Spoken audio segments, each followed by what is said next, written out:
फातिहा।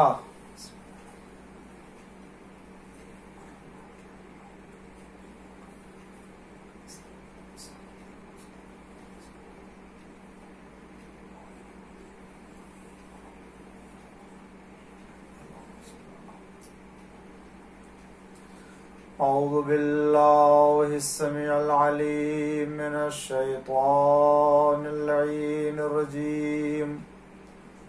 बिस्मिल्लाहिर रहमानिर रहीम। अल्हम्दुलिल्लाहिल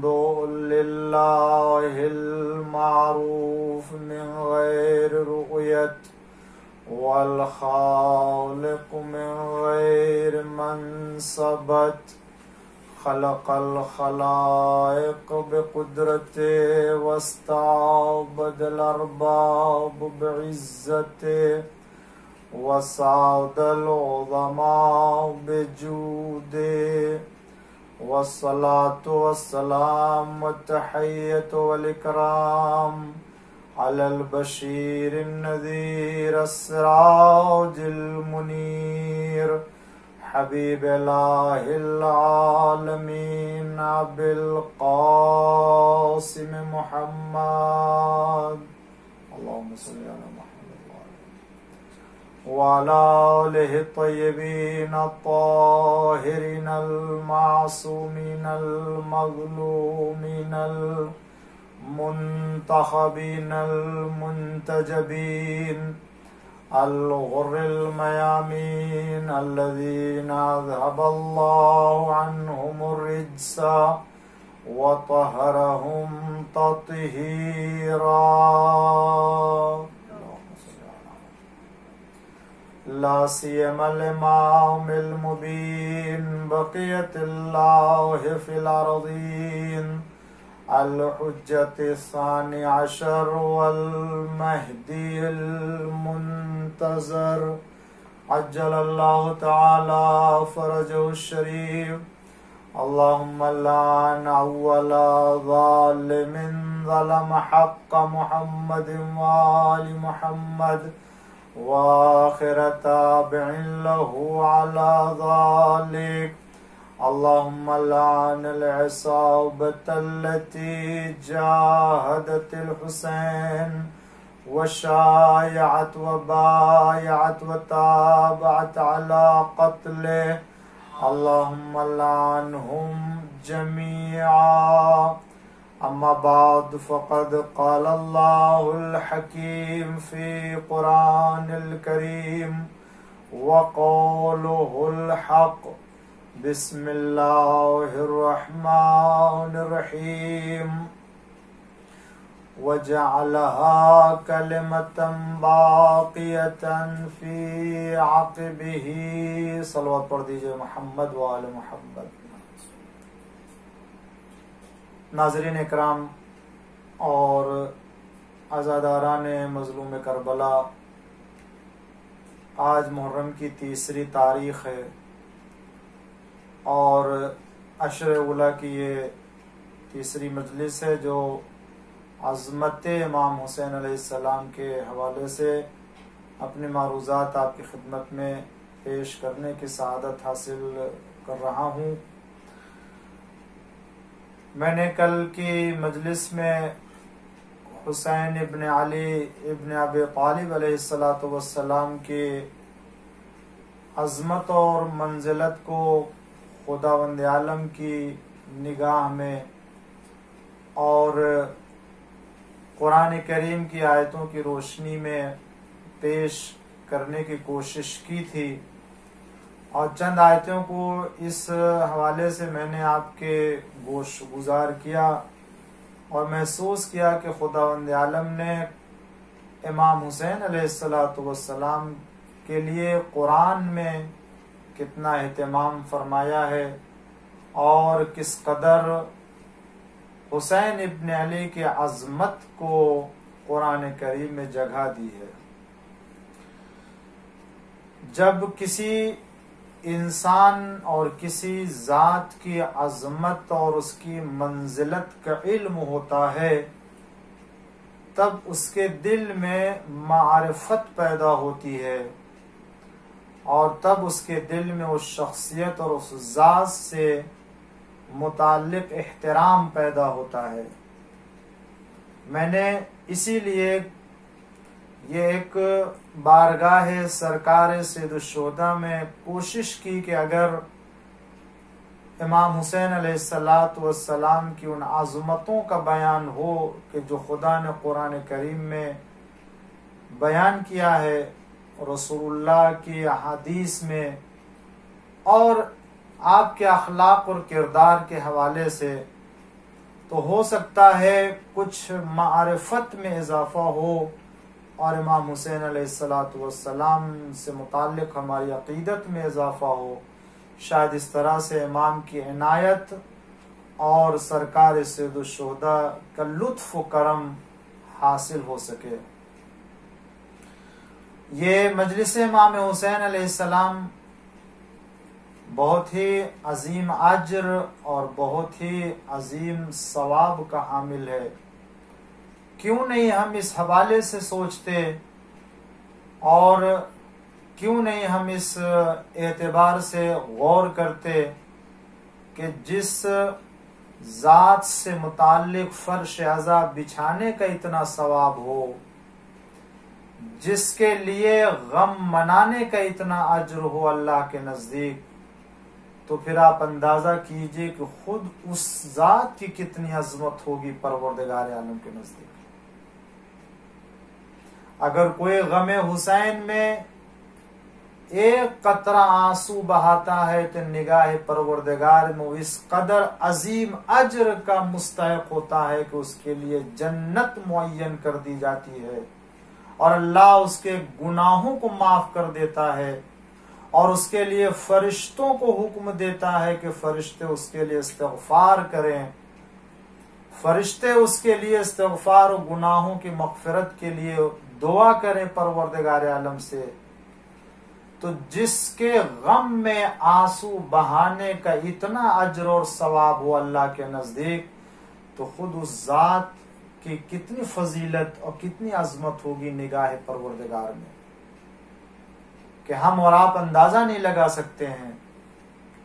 मैंने आपकी खिदमत में कल की मजलिस में अर्ज किया था चंद आयतों के हवाले से, और आज जो 2-3 आयतें मैं आपकी खिदमत में अर्ज करना चाहता हूँ उसे पेश करके फिर निगाह रिसालत में और हुजूर अकरम सल्लल्लाहु अलैहि वसल्लम की निगाह में किस कदर आपकी अजमत है और किस कदर आपने उनको मोहब्बत दी है और किस कदर आपने इज्जत दी है उसका एहसास करें।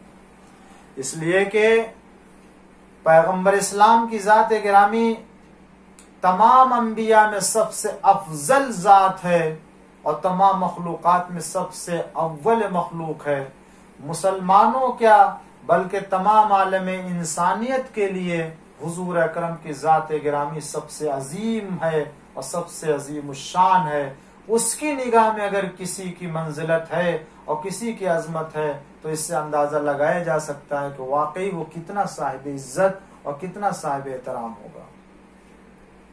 आइए 2-4 आयतें कि जो आपकी खिदमत में पेश करना चाहता हूं, देखते हैं कि आज कुरान करीम की उस आयत को जिससे हम सब आशना है, मैंने उन आयतों का हवाला दिया है कि जिन आयतों में आम तौर से अहले बैत अलैहिस्सलाम का जिक्र किया गया है और फिर उसमें इमाम हुसैन अलैहिस्सलाम की शख्सियत अहले बैत के ज़िम्न में शामिल होती है। अगरचे कुरान करीम की ऐसी आयतों का भी हवाला दिया और कुरान करीम में बहुत से ऐसी आयतें कि जो इमाम हुसैन अलैहिस्सलाम से मखसूस। हालांकि इससे पहले जैसा कि अर्ज किया सूरह फज्र को सूरतुल हुसैन कहते हैं, इमाम हुसैन के नाम से सूरह फज्र को बाकायदा रिवायतों में उसे करार दिया गया है। तो सूरह कुरान करीम की आयत तत्हीर है कि जिसको मैं आपकी खिदमत में पेश करना चाहता हूँ। आयत तत्हीर जो अहले बैत अलैहिस्सलाम के अजमत और उनके तहारत और उनकी पाकीज़गी के सिलसिले की ऐलान करती।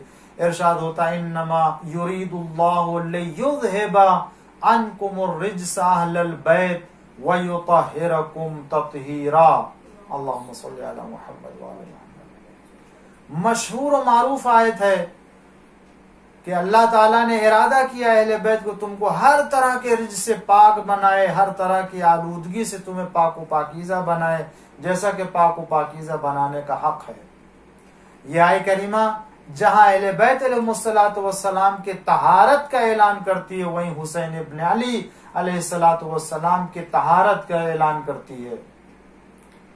कि रिवायत में है कि हुजूर अकरम से आकर के दरियाफ्त किया जनाब अबू सईद खुदरी ने और कहा कि या रसूलुल्लाह ये आयत किसके बारे में नाजिल हुई? तो आपने फरमाया नज़लत फ़िया व फ़ी अली व फ़ातिमा वल हसन वल हुसैन, ये आयत मेरे बारे में नाजिल हुई है और अली के बारे में नाजिल हुई है, फातिमा के बारे में, हसन के बारे में, हुसैन के बारे में नाजिल हुई है। हुजूर अकरम ने एक मिस्दाक इस आयत का अपनी जात को भी करार दिया है। और हुजूर अकरम ने ये नहीं कहा कि ये मेरे घर वालों के लिए नाजिल हुई है, इसलिए कि अगर पैगंबर फरमाते मेरे घर वालों के लिए नाजिल, तो घर में जितने लोग हैं वो सब लोग शामिल हो सकते थे।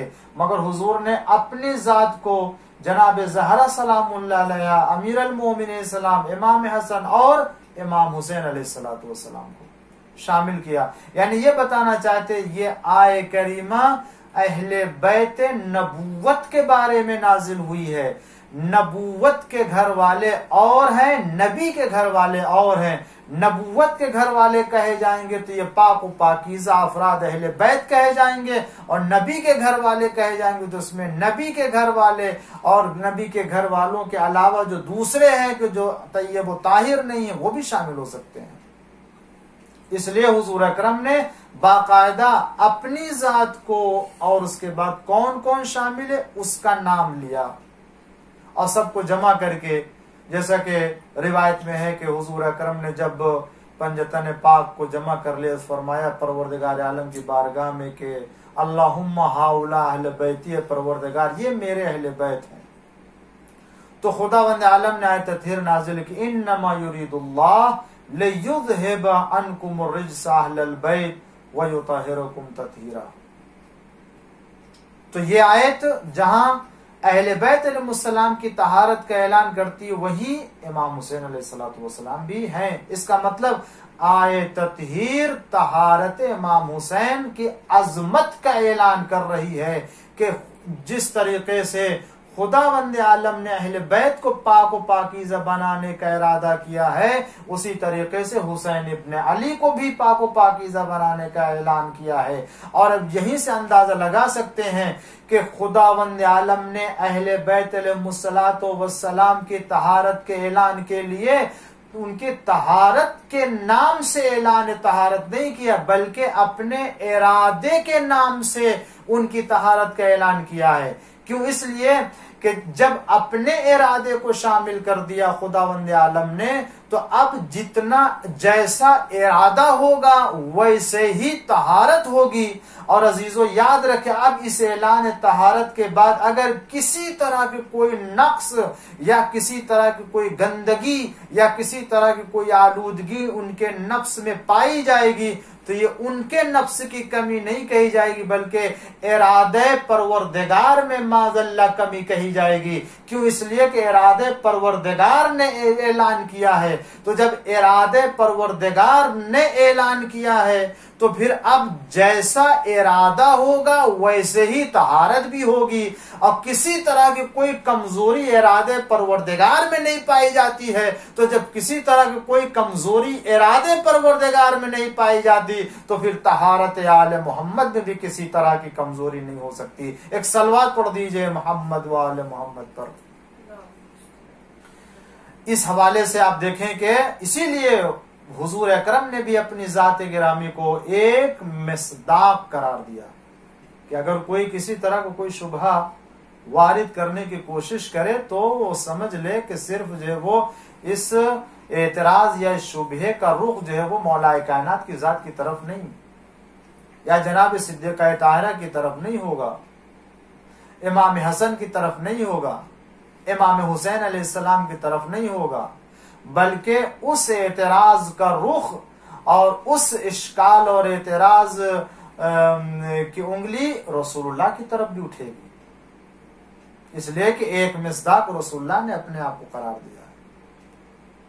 तो बहरहाल, तो यहां परवरदिगार आलम ने इमाम हुसैन अलैहिस्सलाम को ताहिर करार दिया। तैयब व ताहिर, क्या अब इससे अंदाजा लगाया जा सकता है हुसैन वो है कि जिनकी तहारत का इंतजाम परवरदिगार आलम ने किया। लिहाजा अगर हुसैन का कयाम करबला में दीन की बका के लिए होता है तो दुनिया समझ ले कि ये उसका कयाम है कि जिससे किसी तरह की कोई खता नहीं हो सकती है, जिससे किसी तरह की कोई लग़्ज़िश नहीं हो सकती। क्यों? इसलिए कि अगर उसके कयाम में या उसकी जात में किसी तरह की कोई लग़्ज़िश होगी या खता होगी तो खता एक तरह का रिज्स है, एक तरह की बुराई है, और बुराई हो नहीं सकती इसलिए कि परवरदिगार आलम ने उनके तहारत का ऐलान किया है। तो कोई कयाम इमाम हुसैन अलैहिस्सलाम को इमाम हुसैन के शहादत के सिलसिले में, शुहदाए करबला और सरकार सैयद शुहदा इमाम हुसैन अलैहिस्सलाम के इस इनकलाब के सिलसिले में किसी तरह के कोई एतराज करने का हक नहीं रखता, इसलिए कि ये वो जात है और उसने कयाम किया, इनकलाब बर्पा किया है कि जिसकी हर तरह की खताओं के न होने की जमानत परवरदिगार आलम ने ले ली है। मैंने इसलिए आय करीमा के हवाले से इमाम हुसैन अलैहिस्सलाम की जो वो तहारत का जिक्र किया कि जब हुसैन इब्न अली हर एतबार से पाक व पाकीज़ा और खता का न होना, गलती और लग़्ज़िश का न होना, खुदावंद आलम ने जमानत ले ली है इमाम हुसैन अलैहिस्सलाम के लिए, तो फिर अगर सन 61 हिजरी में इमाम हुसैन अलैहिस्सलाम अपने अहलो अयाल को लेकर के करबला के मैदान में आ जाते हैं और दुश्मनों से लड़ते हुए अपनी जान की कुर्बानी दे देते हैं और 72 साथी कुर्बान हो जाते हैं, तो फिर उनकी कुर्बानी को खुदा की निगाह में, रसूल की निगाह में, इस्लाम की निगाह में बहुत अजीम कुर्बानी मानना चाहिए। क्यों? इसलिए कि ये वो जात है कि जो हलाकत के उन्वान से या खता के उन्वान से अपनी कुर्बानी नहीं दे सकता है। इमाम हुसैन पाक व पाकीज़ा, उनकी फिक्र पाक, उनका कदम पाक, उनकी तहरीक पाक व पाकीज़ा, उनका इनकलाब मुहतरम, काबिल एहतराम और पाक व पाकीज़ा। उसके बाद कुरान करीम में आय मुबाहिला का जिक्र है जो आम तौर से अहले बैत अलैहिस्सलाम के लिए और इमाम हुसैन अलैहिस्सलाम उसके फर्द है कि जब नसारा नजरान ने रसूलुल्लाह से मुबाहिले के लिए आए थे तो खुदावंद आलम ने कुरान करीम में आयत नाजिल की कि फमन हाज्जक मिन बाद मा जाअकम मिनल इल्म फकुल तआलो नदु अबनाअना व अबनाअकुम व निसाअना व निसाअकुम व अनफुसना व अनफुसकुम सुम्मा नबतहिल फनजअल लअनतल्लाहि अलल काज़िबीन।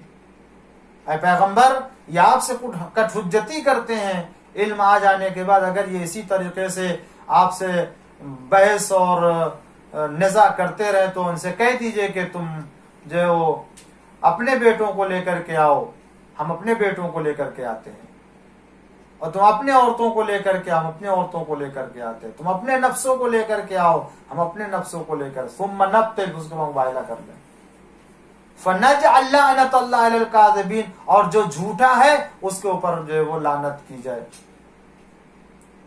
तो हुजूर अकरम ने किसको लिया?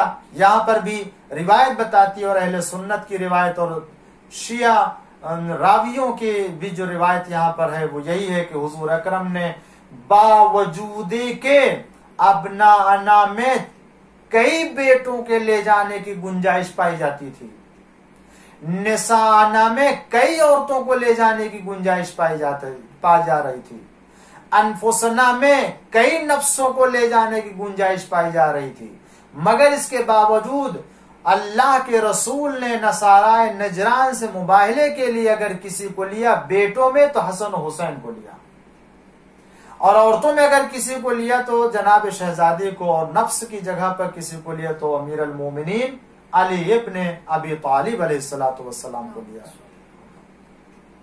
ये वही अफराद है कि जिनको चादर ततहीर में जमा किया, और बमौके मुबाहला भी हुजूर अकरम ने उन्हीं अफराद को लेना, उनमें से किसी को कम किया और न ज्यादा किया है। ये हर जगह बताना था कि देखो मेरे अहले बैत अगर है तो यही है, इनके अलावा कोई दूसरा नहीं।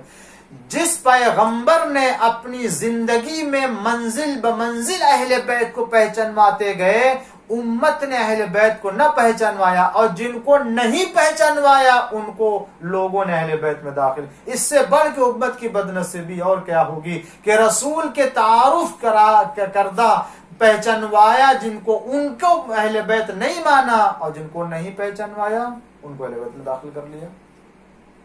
तो मुबाहला की आयत जहां तमाम अहले बैत अलैहिस्सलाम के लिए उनकी सदाकत की जो वो दलील है, वहीं इमाम हुसैन अलैहिस्सलातु वस्सलाम भी एक फर्द होने के उन्वान से आए मुबाहला में एक मिस्दाक होने के एतबार से आपकी सदाकत के ऐलान कर रही है मुबाहला। तो गोया तहारत इमाम हुसैन अलैहिस्सलातु वस्सलाम की अजमत को आए ततहीर ने बयान किया, और सदाकत इमाम हुसैन की अजमत को आए मुबाहला ने बयान किया। और इन दोनों को मिला के हम ये कह सकते हैं कि जिस जात के लिए तहारत का ऐलान हो गया हो, जिस जात के लिए सदाकत का ऐलान हो गया हो, अब उसके यहां किसी तरह की कोई खता को तलाश करने का हक नहीं होता है, बल्कि अगर वो किसी चीज का हुक्म दे तो हुक्म खुदा समझ के, हुक्म पैगंबर समझ के उसकी इताअत करना चाहिए। और अगर कोई उनके हुक्म की नाफरमानी करता है तो गोया खुदा के हुक्म को और रसूल के हुक्म की नाफरमानी करता है। एक सलवात पढ़ दीजिए मोहम्मद वाले मोहम्मद पर।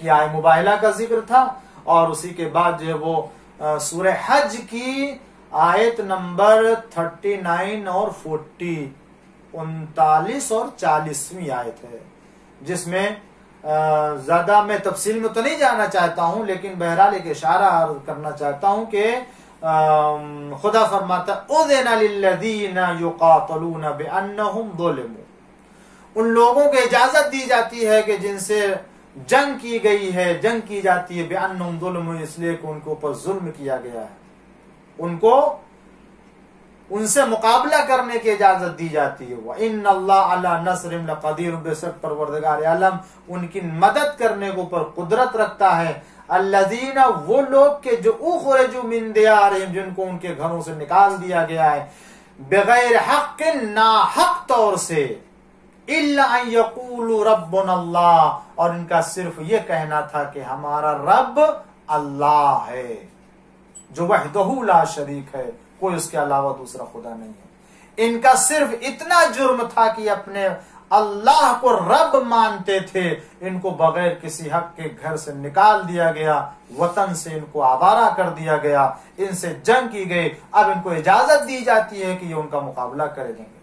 ये आयत इमाम हुसैन अलैहिस्सलातु वस्सलाम के शान में है, और आपकी जात गिरामी इस आय करीमा की मिस्दाक बारिज है। इससे उम्दा कौन सी जात मिस्दाक आयत करार पा सकती है कि जिसको घर से, वतन से आवारा किया गया, जिससे जंग की गई, जिसका सिर्फ ये मकसद था कि कलमे खुदा, कलमे इलाह बुलंद हो और अल्लाह, अल्लाह का दीन बाकी रहे, अल्लाह की एक इबादत हो, एक इबादत हो, एक खुदा की इबादत हो, जिसका मकसद ये था कि परवरदिगार आलम का दीन बाकी रहे। कलमे खुदा, कलिमतुल्लाह की बुलंदी के लिए कुर्बानी दी है, उससे जंग की गई। आय करीमा इमाम हुसैन। अब यहाँ पर ये हो सकता है कि बाद लोग कहने कि जिनको घरों से निकाला गया उनमें बहुत से अफराद हैं, खुद जो है जिन लोगों ने हबशा की तरफ जो है वो हिजरत की, वो खुद यह इस आयत के मिस्दाक करार पा सकते हैं। खुद हुजूर अकरम की जात गिरामी के जो मदीने से, जो मक्का मुकर्रमा से मदीना हिजरत करके आए, आपकी जात गिरामी भी जो है वो इस आयत का मिस्दाक करार पा सकती है कि आप भी हिजरत करके आए, उनको बगैर किसी जुर्म के वतन से निकाला गया और आपका कहना था ला इलाहा इल्लल्लाह। तो इससे बढ़कर के और कौन से मिस्दाक हो सकता है? तो मैं अर्ज करूंगा कि देखें, दुरुस्त है कि हबशा की तरफ हिजरत करने वाले भी हैं और मदीने की तरफ हिजरत करने वाले भी हैं, उनके पैगंबर के हमरा भी हिजरत करने वाले हैं, ये सब। लेकिन जिस तरह से इमाम हुसैन से जंग की गई है और जिस तरह की हिजरत इमाम हुसैन अलैहिस्सलाम ने की है मदीने से, ऐसी हिजरत तारीख हिजरत में कहीं नहीं दिखाई देती। और ऐसी जंग जैसी जंग करबला में हुसैन से की गई है, ऐसी जंग भी मुझे तारीख जंग में कोई जंग नहीं दिखाई देती है। इसीलिए रिवायत में वारिद हुआ है कि इमाम हुसैन अलैहिस्सलाम से पहले न ऐसा दिल खराश कोई वाकया हुआ है और न इमाम हुसैन के बाद और वाकया करबला के बाद कोई ऐसा दिलसोज वाकया होने वाला है।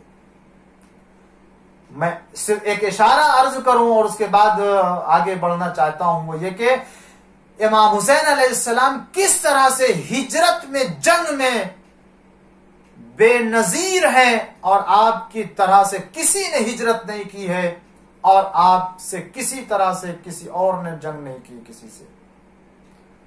वो इस तरह से कि देखें, अब तक जितनी हिजरत हुई है, चाहे वो हबशा की तरफ हिजरत करने वाले हों, जनाबे जाफर तैयार, या खुद मक्का से मदीने की तरफ हिजरत करने वाले रहे, या और दीगर बंदगान साले जिन लोगों ने हिजरत की है, इन तमाम हिजरतों की खुसूसियत ये थी कि हिजरत करने के बाद उनके लिए, यानी अपना वतन छोड़ने के बाद, उन्हें कोई एक ऐसी जाए पनाह मिल गई कि जहां वो हिजरत करके जाके वहां पनाह ले सकते थे, वहां अपना वतन बना सकते थे, या दोबारा पलट करके वहां अपने वतन आ सकते थे और आए। ये वो हिजरतें हैं कि जहां हिजरत करने वाला या तो दोबारा अपने वतन वापस आ जाता है, या अगर वापस नहीं आता है तो उसे ऐसी जगह हिजरत करना पड़ी है कि बहरहाल वहां उसे पनाह लेने के लिए जगह मिल गई है कि अपने वतन से अगर निकाल दिया मजलूमाना तरीके से, अगर उसके ऊपर जुल्म हुआ, उसको अपना वतन घर बार छोड़ना पड़ा, तो बहरहाल दुनिया में कोई न कोई ऐसी जगह पनाह की मिली कि जहां उन्हें जाकर के अपनी जिंदगी गुजारी। मगर हुसैन इब्न अली की हिजरत ऐसी हिजरत है मदीने से कि न आपको मक्का में रहने दिया गया और न ही आपको करबला में रहने दिया गया। यहां तक कि हुसैन इब्न अली ने अपने भाई से ये कहा था कि ये उम्मत मुझे कत्ल करेगी, अगर मैं किसी सुराख में भी चला जाऊं तो भी ये मुझे ढूंढ के तलाश करके कत्ल कर देंगे। अब बताइए, इमाम हुसैन की हिजरत की तरह से कोई हिजरत पाई जाती है? इमाम हुसैन अलैहिस्सलातु वस्सलाम जैसे जंग किसी और के साथ जंग दिखाई देती है कि जहां इमाम हुसैन अलैहिस्सलाम ने आखिर वक्त तक अपने दुश्मन की नसीहत और अपने दुश्मन की हिदायत की ख्वाहिश की और हिदायत करना चाहते रहे और हिदायत कर रहे थे, मगर हिदायत नहीं हासिल की और उन्होंने आखिरकार इमाम हुसैन अलैहिस्सलातु वस्सलाम से जंग करने को अपना मकसद बना लिया। तो आखिर इमाम हुसैन अलैहिस्सलाम को इजाजत दी कि अपने जान की दिफा करें और कत्ल हो जाएं दीन खुदा के लिए। तो ये सूरह हज की आय करीमा जो 29वीं और 40वीं आय करीमा है, इमाम हुसैन अलैहिस्सलातु वस्सलाम के लिए है और आपकी जाते गिरामी मिस्दाक बारिज है। उसके बाद सूरह कहफ की जो इब्तिदाई कलिमात हैं, वो कलिमात भी मखसूस है वाक़े करबला की तरफ और हादसे करबला की तरफ। सूरह कहफ में इरशाद होता है, जो हम आपको पढ़ते हैं, क्या? काफ काफ हा या आइन स्वाद। इसका क्या मतलब होता है? इसकी बातनी तफसीर भी है, जाहिरी तफसीर भी है। वो ये कि इस मकाम पर जो जाहिरी तफसीर बयान की जाती है वो ये कि काफ से मुराद काफी, यानी जात परवरदिगार भी सबके लिए काफी है। जात परवरदिगार को अगर लिया जाए तो वो हमारे लिए, इंसानियत के लिए, सबके लिए काफी है और उसी के ऊपर इक्तिफा करना चाहिए, उसी जात के ऊपर भरोसा करना चाहिए। काफ। और उसके बाद हा से मुराद हिदायत है कि जिसकी पैरवी करना चाहिए, और खुदावंद आलम की जानिब से हिदायत हो तो वही काबिल इताअत है, वो काबिल पैरवी है। हा के बाद या है जो के वली मुराद है, और ऐन है, ऐन से मुराद आलिम है, और स्वाद है, स्वाद से मुराद सादिकुल वाद, वादे को सच्चा दिखाना और वादे की सदाकत है। ये जाहिरी माना है। इसके बातनी माना भी, बातनी माना बयान किए जैसा कि रिवायत में है कि काफ से मुराद करबला है। ये इशारा है करबला की तरफ कि वाक़े करबला रूनुमा होने वाला है, और ये कोई बईद बात नहीं है, जिसका एहतमाम और जिसकी खबर परवरदिगार आलम ने तमाम अंबिया को दी है करबला की। तो जिसके बारे में खुदावंद आलम के इतना एहतमाम हो तो क्या वो कयामत तक बाकी रहने वाली कुरान करीम को, कि जिसके मुफस्सिर, जिसके मुअल्लिम इमाम हुसैन अलैहिस्सलातु वस्सलाम है, क्या उनके इस वाक़े करबला का तज़किरा कुरान करीम में नहीं बयान कर सकता है अल्लाह? काफ से मुराद करबला। और हा से मुराद हलाकत इतरत पैगंबर के सरजमीन करबला पर पैगंबर की इतरत को कत्ल किया जाएगा और उन्हें तहतेक किया जाएगा। ये वाक़े करबला की तरफ इशारा। और ये मुराद यजीद मलऊन है कि जो इमाम हुसैन अलैहिस्सलातु वस्सलाम को कत्ल करने का हुक्म देने वाला। अब यहाँ पर देखें जो बातनी तफसीर के एतबार से यहाँ ये बाकायदा वाक़े करबला के पूरे मंजर को इन कलिमात में समो दिया गया है कि इसमें जितनी शख्सियतें या जो किरदार शामिल हो रहे हैं उन तमाम की तरफ इन हुरूफ के जरिए से इशारा कर दिया गया। अब किसी को वाक़े करबला के इनकार का हक नहीं रह जाता है। ये से यजीद के जो मलून है और जुल्म के तौर से इमाम हुसैन और इमाम हुसैन के साथियों के ऊपर जुल्म करेगा। और आयन है, आयन से आतश यानी प्यास। ये इस बात की दलील है कि करबला में इमाम हुसैन अलैहिस्सलाम और उनके साथी जो शहीद हुए वो 3 दिन के भूखे और प्यासे शहीद किए गए, जिनको पानी नहीं मिला और जिनके ऊपर पानी बंद कर दिया गया था। कि इसी को तो याद करके सैयद सज्जाद गिरिया करते थे कि करबला में हर एक के लिए पानी आजाद था, लेकिन अगर पानी नहीं था तो मेरे बाबा के लिए और मेरे भाइयों के लिए, रसूल के अहले बैत के लिए उन्हें प्यासा ज़बह किया गया। आयन से आतश और स्वाद से सब्र इमाम हुसैन अलैहिस्सलातु वस्सलाम, ये इशारा। तो कौन सा पहलू रह गया है कि जिसकी तरफ इस सूरे के इन कलमात में इशारा न किया गया हो। और इसकी एक रिवायत है जिसको मैं आपके सामने पेश करना चाहता हूँ, शायद ये मेरी बात जो है वो इसमें मुकम्मल हो सके आय करीमा के हवाले से। और जब बाकी आयतें हैं मैं उनको अब किसी और मौके पर, कि अब मेरी गुफ्तगू जो खत्म भी हो रही और उसके बाद आइंदा जो मजालिस है उसमें भी कुछ बातें मैं अर्ज करना चाहता हूँ वो रह जाएंगी। तो इसलिए मैं अब कुरान करीम के हवाले से अजमत सरकार सैयदुश्शुहदा इमाम हुसैन अलैहिस्सलातु वस्सलाम के वो बस मैं इसी के ऊपर इक्तफा करता हूँ। मगर इस हवाले से जो सूरह कहफ की ये चंद कलमात हैं, इसके पस मंजर में जो एक रिवायत पाई जाती है उसे मैं आपकी खिदमत में पेश करना चाहता हूँ। कि रिवायत में है कि जो मासूमीन अलैहिस्सलाम से नक्ल है कि तफसीर तंजील रुमूज में गालिबन ये जिल्द 2 में है कि काफ हा या ऐन स्वाद की तावील, क्योंकि तावील अगर कुरान करीम की तावील का इल्म नहीं है तो फिर कुरान करीम को समझ नहीं सकता है। खुदा बंदे आलम ने इस तरह के हुरूफ का इल्म खासान खुदा को दिया है या अल्लाह ने अपने पास रखा और किसी को नहीं दिया। तो जो मुअल्लिम मुफस्सिर कुरान है वो तो बहरहाल जब तक कुरान किसी भी किताब के लिए है, अगर कोई टीचर किसी किताब का पढ़ाने वाला है, अगर वो टीचर उस किताब के ऊपर पूरे तौर से तसल्लुत नहीं रखता है तो उसको उसका मुअल्लिम नहीं बनाया जाता है।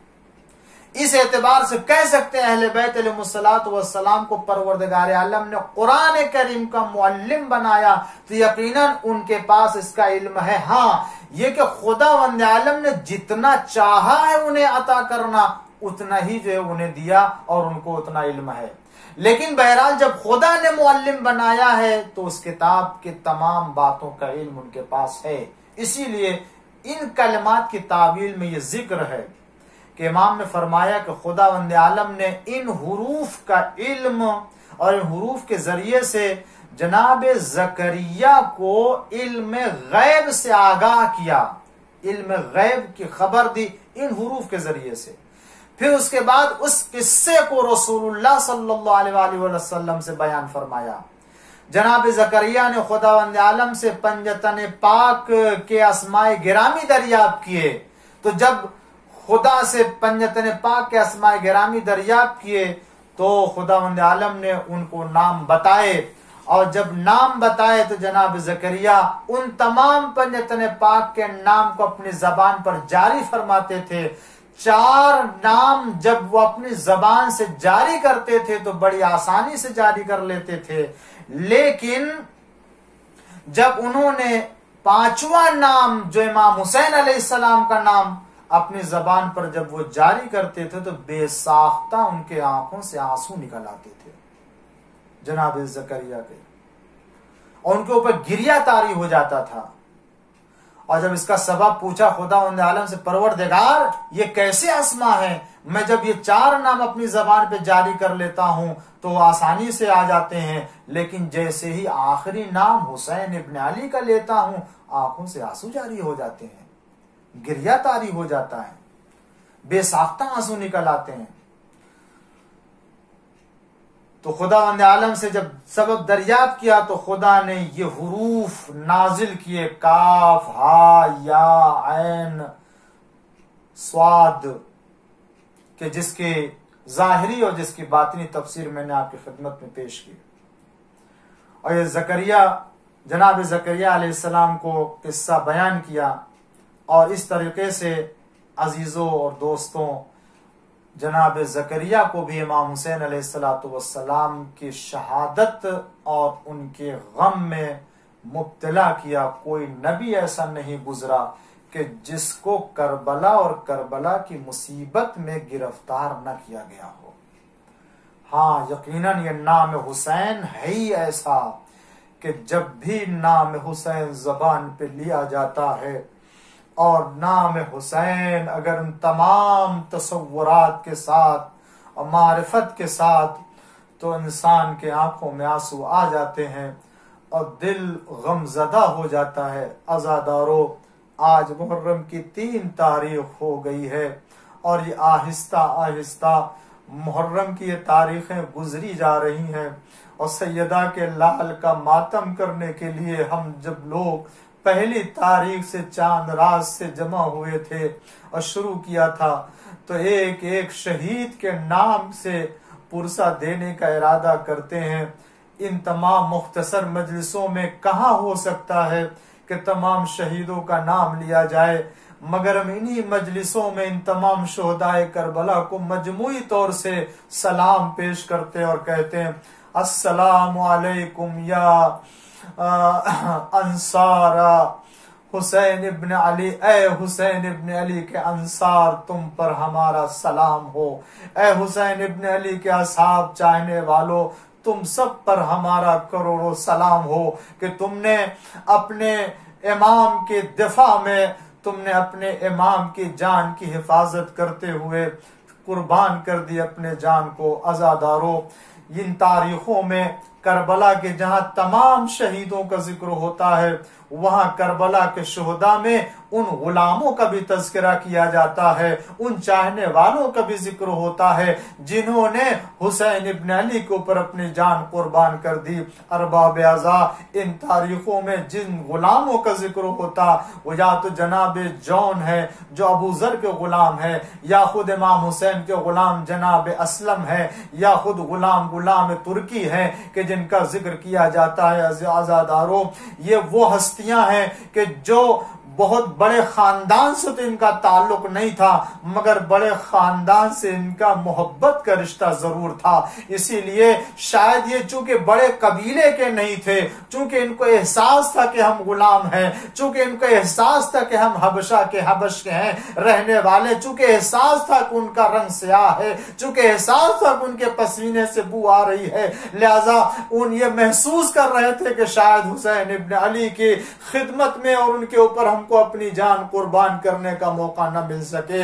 यही वजह है कि जब ये बातें कही जॉन ने कि मौला शायद इसलिए हमको इजाजत नहीं देते हैं कि मेरा रंग स्याह है, मेरे खून से या पसीने से बदबू आती है और मैं हबश का रहने वाला हूं। हुसैन ने कहा चाहने वाले ऐसी बात नहीं करते हैं, और हुसैन ने करके दिखा दिया और आवाज दी कि ए जॉन, तुमको तो मैंने अपने बेटे बीमार करबला की तैमूरदारी के लिए रखा, अगर वो इजाजत देते हैं तो चले जाओ।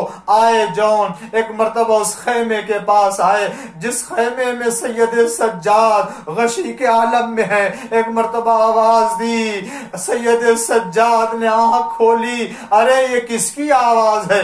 ये तो लगता है जॉन की आवाज है, क्या चाहते हो? कहा मौला मुझे मरने की इजाजत नहीं मिल रही है, अगर आप कहें कि मेरी तरफ से इजाजत है तो मुझे इजाजत मिल सकती है। क्या बताइए, अब मैं आपकी तैमूरदारी के लिए रुक जाऊं या आपके बाबा के ऊपर अपनी जान कुर्बान कर दूं?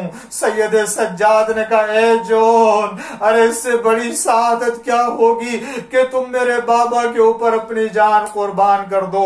जॉन आए मौला की खिदमत में। अज़ादारों, जॉन को घोड़े पर सवार किया, जॉन चले, जहन्नम हासिल किया, बहुत से जालिमों को कत्ल किया। और इधर एक और तुर्की है गुलाम, जो तुर्की का अरब का भी रहने वाला नहीं है, वो भी आता है खिदमत में। एक मर्तबा मौला की खिदमत में आके इजाजत मांगता है ताकि मौला मुझे मरने की इजाजत दे दे। मौला ने भी उसे इजाजत दी, जाओ तुम भी जाओ लड़ने के लिए। ये जॉन की तरह से वो गुलाम तुर्की भी आता मैदान में जिहाद करने के लिए, मगर उधर से आवाज दी, मौला दिरकनी, मेरी मदद के लिए आइए। आज़ादारों, अब ये चाहने वाले हैं कि जो शहादत के दर्जे के ऊपर फायज हो रहे हैं, मौला के चाहने वाले हैं। अभी अंसार और मौजूद हैं, असहाब भी मौजूद हैं, खानदान बनी हाशिम के अफराद भी मौजूद हैं। अगर हुसैन चाहते तो अली अकबर को भेज सकते थे, अगर हुसैन चाहते तो अब्बास को भी भेज सकते थे, मगर नहीं। जॉन ने कहा था ना कि मौला मेरे पसीने से बदबू आती है, बू आ रही, इसलिए शायद मुझे आप नहीं भेजना चाहते। तो हुसैन ये बता देना चाहते कि देखो जॉन, तुमने ये अच्छा नहीं किया था कि ये कह के कि मेरे पसीने से बू आती है, मेरा रंग स्याह है। नहीं, यहाँ हर एक को वही मकाम हासिल है कि जो एक चाहने वाले को है। लिहाजा हुसैन खुद बनफ्स नफीस मैदान में जा करके जौन को लाशे को उठाया और उनके सर को उसी जानू पर रखा जिस जानू पर दूसरे शुहदा के सर को रखा। और इस गुलाम तुर्की के भी खिदमत में जब आप पहुंचे, क्या देखा? इसलिए अजीजों के प्यासा है, प्यासे की वजह से इसे गशी तारी हो गई थी। अब जिस वक्त हुसैन पहुंचे हैं गुलाम तुर्की के पास तो वो बेहोश था। अब हुसैन कैसे उसे गश से चौंकाए, पानी हो तो छिड़काव करें, मगर पानी तो नहीं है। मगर एक तरीका अख्तियार किया, हुसैन इब्न अली ने अपना रुखसार गुलाम तुर्की के रुखसार पर रख दिया और गिरिया किया।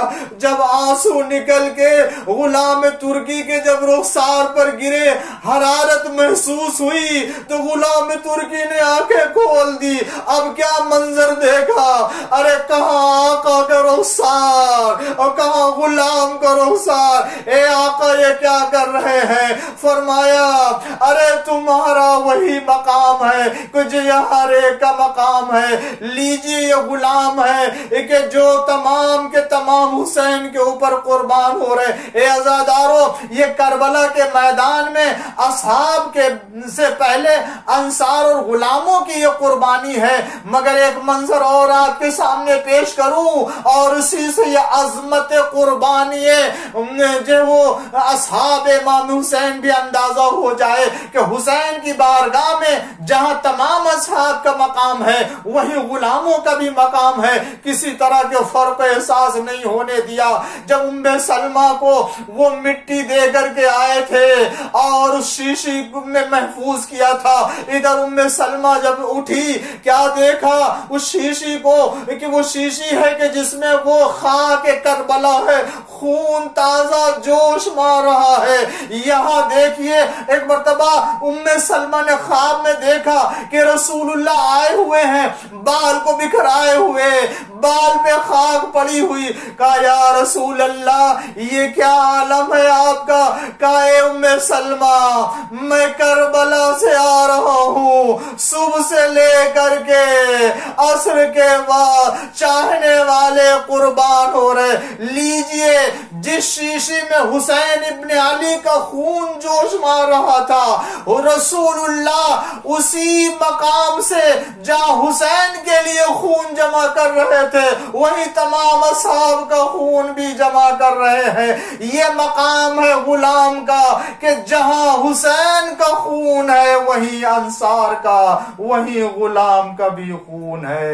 ये करबला है, यहाँ हर एक को एक मकाम अता किया गया। वसयअलमून अल्लज़ीना यनक़लिबून रज़न बिक़ज़ाइही व तस्लीमन लिअम्रिही। परवरदिगारा बिहक़्क़ ज़हरा व अबीहा व बाल व बनीहा व सिर्रिल मुस्तौदिफ़िया माबूद इमाम ज़माना के ज़ुहूर में ताजील फरमा।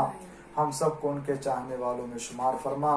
पालने वाले इस आज़ादारी को हमारे नस्लों में करार फरमा।